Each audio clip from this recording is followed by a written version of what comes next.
You're listening to The Real Well Show with Kathy Fedke, the real estate investor's resource.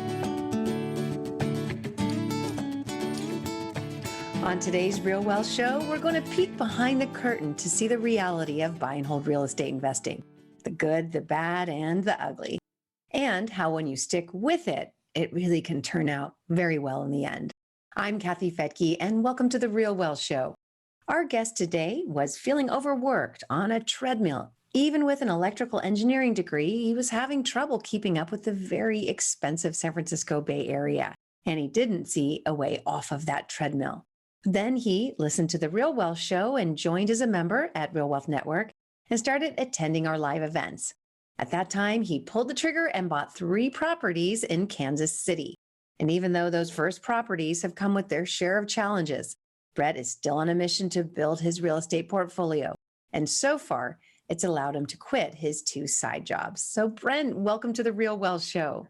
So let's talk about when and why you started looking at real estate as a vehicle for retirement and investing.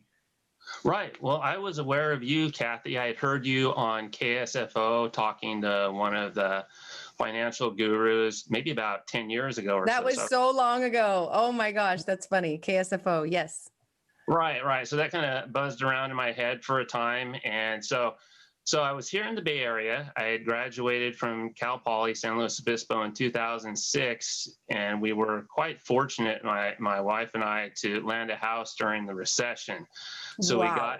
we got right. So we got a really great deal on our place. Impossible now, of course, but that was a huge help as far as having that. And so upon graduating with my engineering degree, I had this crazy notion, well, wife, you can go ahead and stay home and, I'll be the breadwinner. And so she was able to stay home with our children for a while. So that was really great. But, I was kind of a little naive as far as, Bay Area cost of living. So thankfully we got the house, but still I was having to work, multiple jobs in addition to my main engineering job. I was working for a couple of tutoring firms on the side, doing statistics and math tutoring for high school students. So staying pretty busy with that. So it was just not an ideal situation financially. So I was looking for a way to get out from that and really just be able to have one main job. So I was aware of you, and so I started looking into the Real Wealth Network, and I signed up as a member and looked at your material, started attending live events, and that was maybe about 6 or 7 years ago, and attended live events for a period of time, maybe not a hugely long period of time, but perhaps maybe over the course of a year, I attended several events, and so just got really comfortable. And so was in, and then talked with my advisor, Aristotle. And so it just felt really like a comfortable thing to go ahead and land that first property and try to transition out of working so much. So I met with an affiliate provider in the Kansas City area. And I know currently, from what I understand, Real Wealth doesn't have a provider in that area. But anyway, at the time there was somebody. So I flew out there, kind of got the lay of the land, was shown around what rehabs looked like, what completed properties looked like. And so I went ahead and in about the span of, and this was in 2016, in the span of about, 9 months, acquired 3 properties. Wow. All in Kansas City. So that was probably a big learning curve there. That was a big learning curve.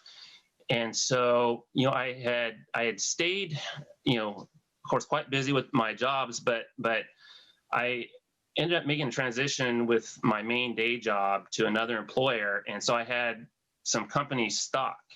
So that helped me then to go ahead and be able to get the funds for procuring those properties, because I was just busy, and it's like, how are you going to get, the funds here to go ahead and procure a property?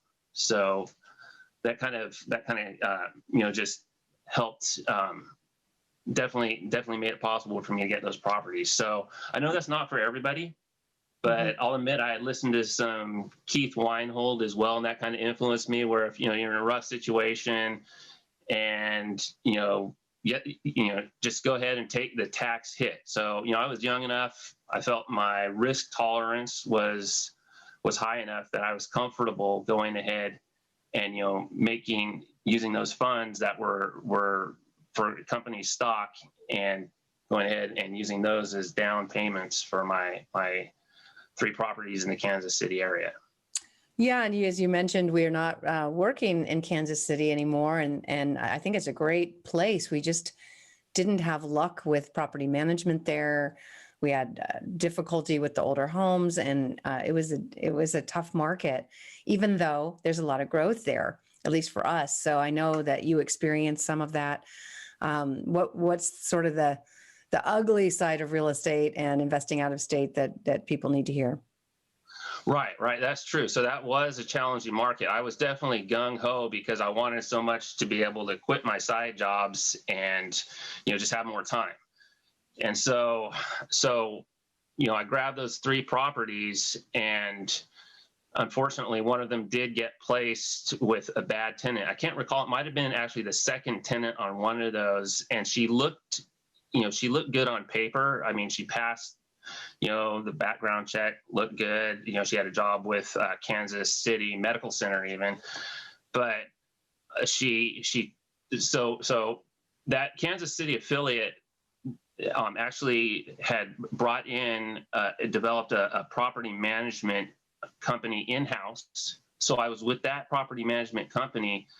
And at the time this tenant was giving me grief was about the same time that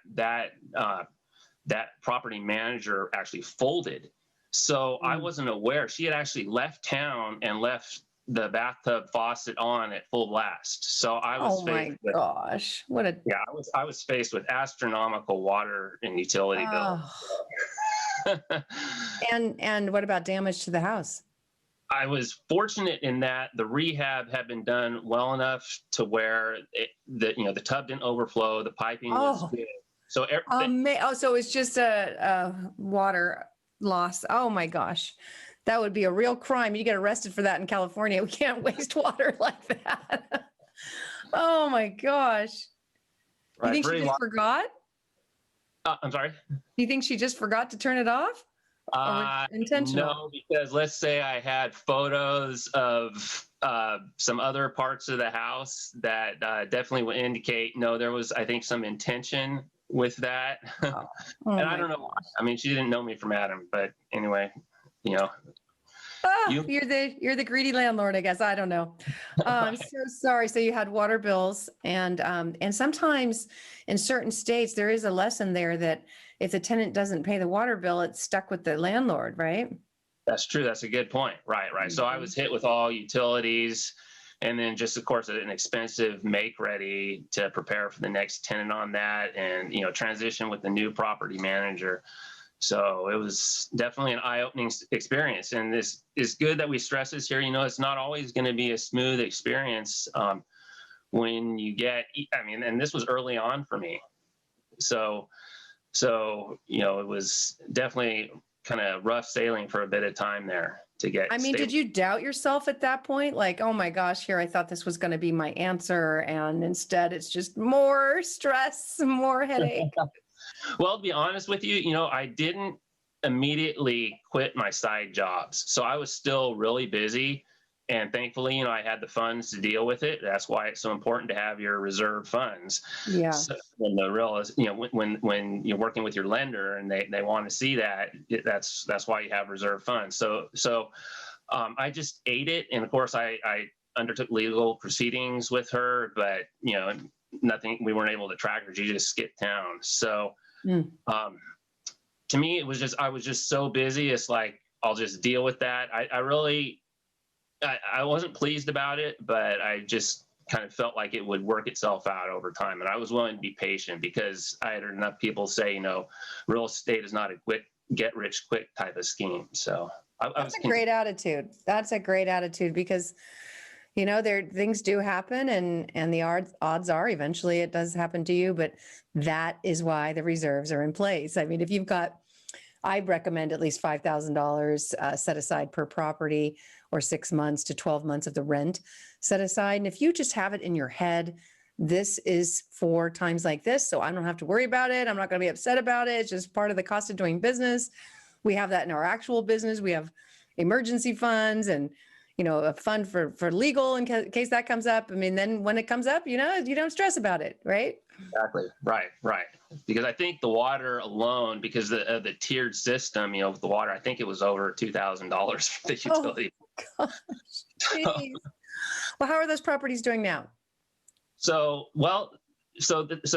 they are with, of course, as you said, Real Wealth doesn't have an affiliate in that area, but there was a property manager who overtook the properties for Real Wealth Network members who were in that situation with that particular previous property manager going folding. So I've stayed with that particular provider over time and developed a trust with them. It hasn't been totally smooth as far as tenants. So maybe that's why you folks aren't in that area right now, but I actually am currently dealing with another tenant right now this is very recent. He's trying to squat on a property. So we'll see how that goes.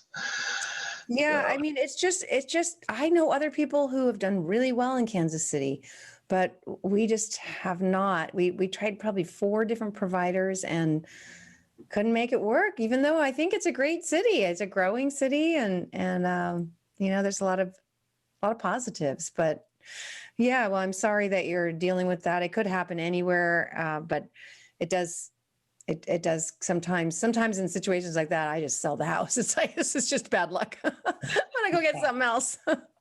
Yeah, I'm actually considering that. So we'll see how things go. Or I think partly might be due to, the COVID situation and people's finances is that he, qualified for property and now he doesn't want to cut off the funds for rent. So we'll see how it goes. Oh boy. So what are some of the lessons you've learned and how are things going now in general? Do you still believe in real estate?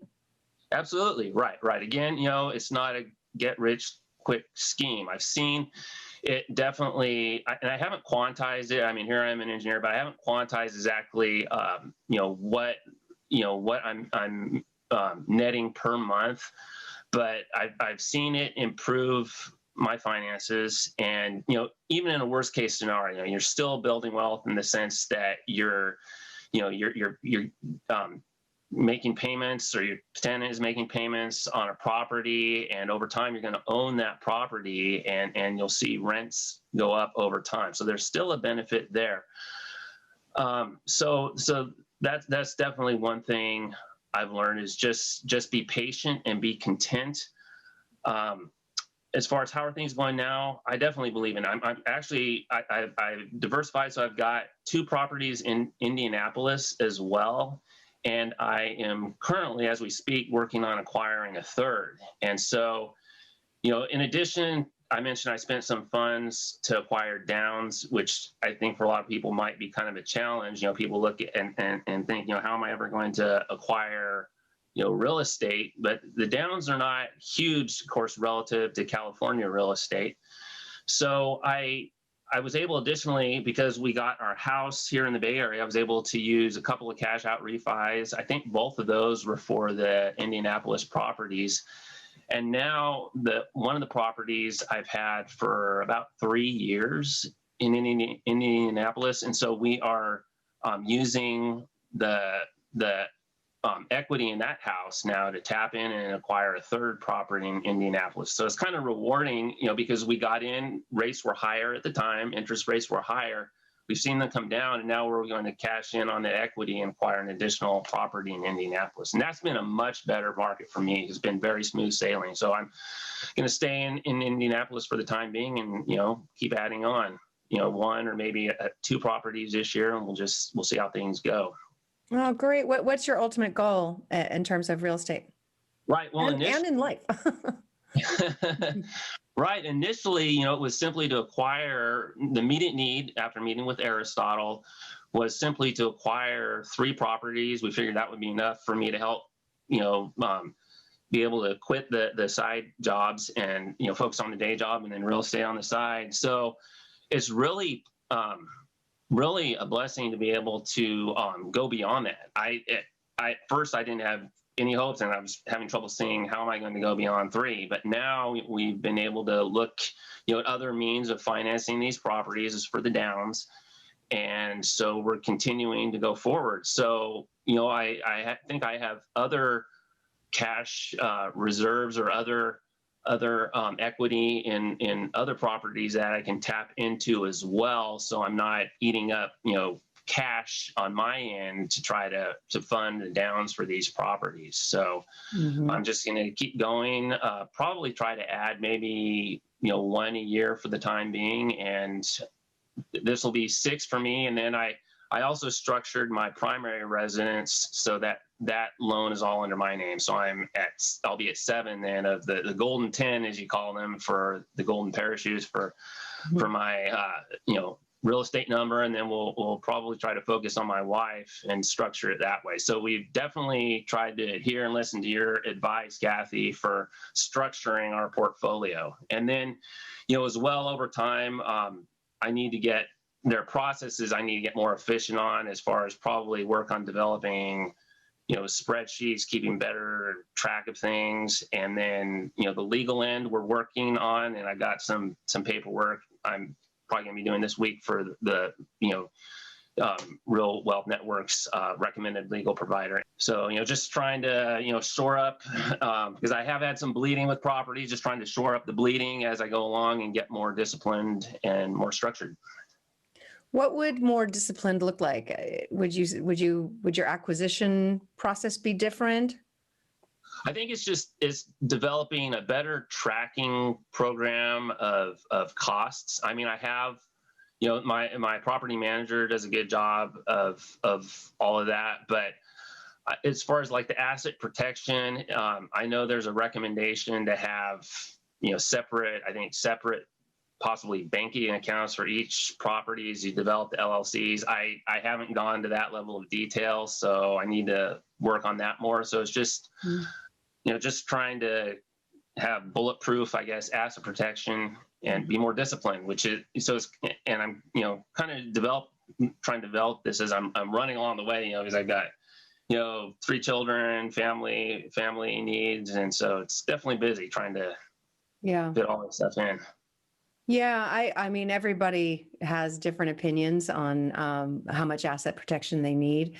I personally don't have separate bank accounts for my properties, and if they're highly leveraged properties, then I put them together in one LLC. But again, that's just me.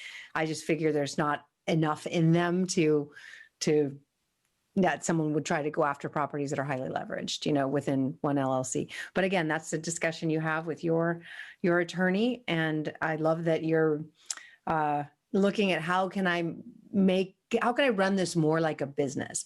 What's my criteria for acquisition? What do I need to be looking for? Is it a certain amount of cash flow? Is it a certain amount of growth in the area, jobs, population, age of the house, renovation, brand new? Like, what's your criteria? And then having the discipline to stick with that, right? Because sometimes you can't find it. Sometimes it takes a while to find exactly what's going to fit that. I'm happy to say that we do have a new marketplace at Real Wealth where you can plug a lot of that in. I don't know if you've used that yet. It's brand new. We're just coming out with it, but you can put your properties in there and analyze them a little bit more easily. So check that out for sure.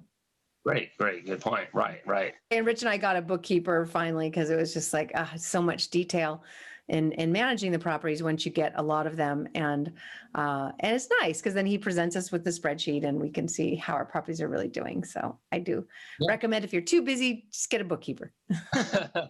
Right. That's a good way of doing it. Right. I had this sense kind of just hitting the ground running with this stuff. And of course, it was for a time kind of just, I don't want to say overwhelming, but working multiple jobs, and it was kind of more than I could keep track of. So now that things have settled down a little more, just trying to refine the process. So definitely take a look at that resource. Well, obviously you all have good sense about things to be able to buy in the down market. That said, a lot of people weren't able to do that. So I imagine there's a lot of equity in your primary. Have you refied that and lowered your payment there, or potentially taken cash out for investing?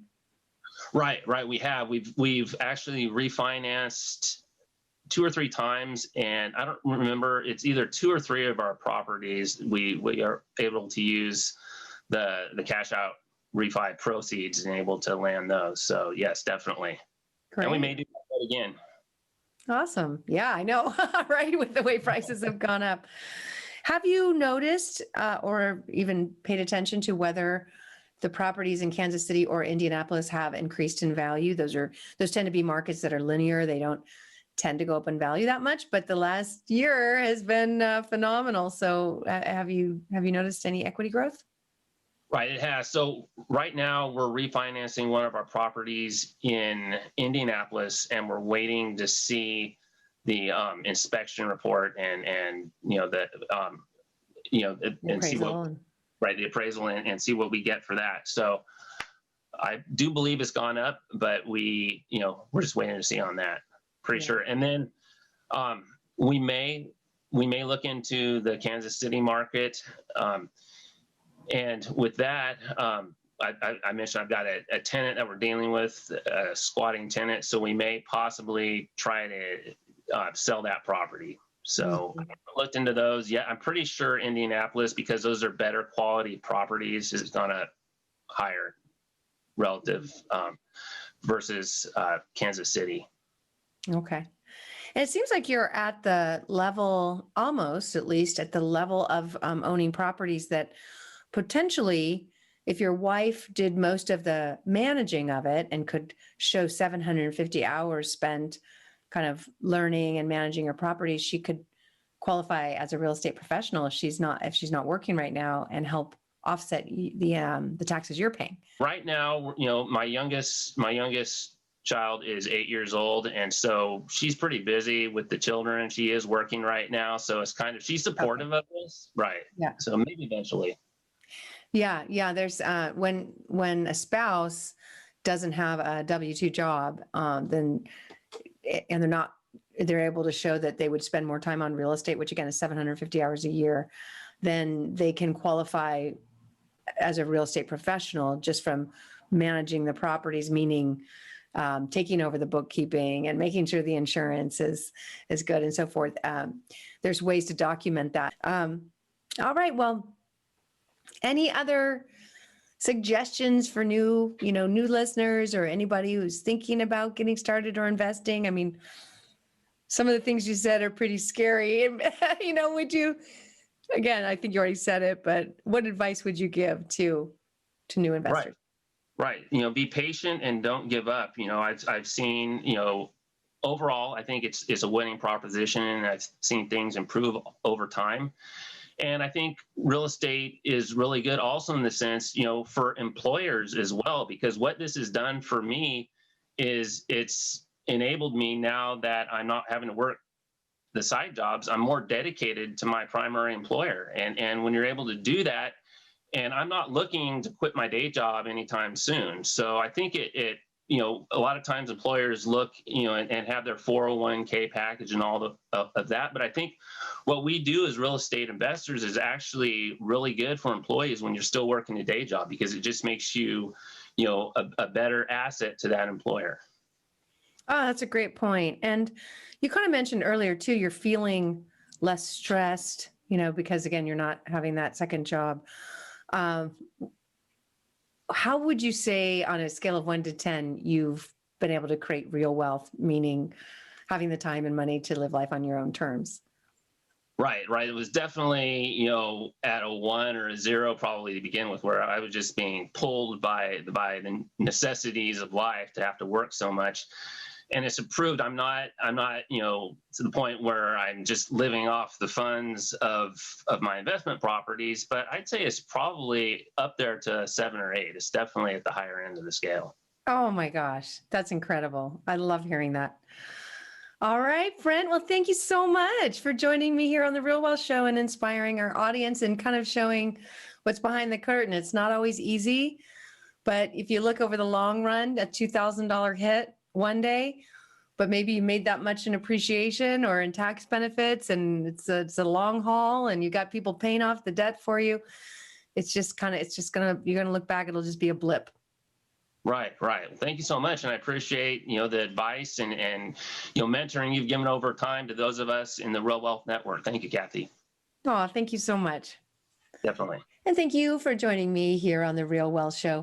If you'd like to hear more Real Wealth stories or get access to over 500 free educational webinars on everything from asset protection to getting good insurance on your properties to getting really good financing, you can get up to 10 investor loans that are backed by the U.S. government with just 20 and 25% down. And then referrals to companies across the country who've helped our members at Real Wealth acquire investment properties for the long term with property management in place. And so you can do that at realwealthshow.com, and it's free to join. I'm Kathy Fedke, and we'll see you next time.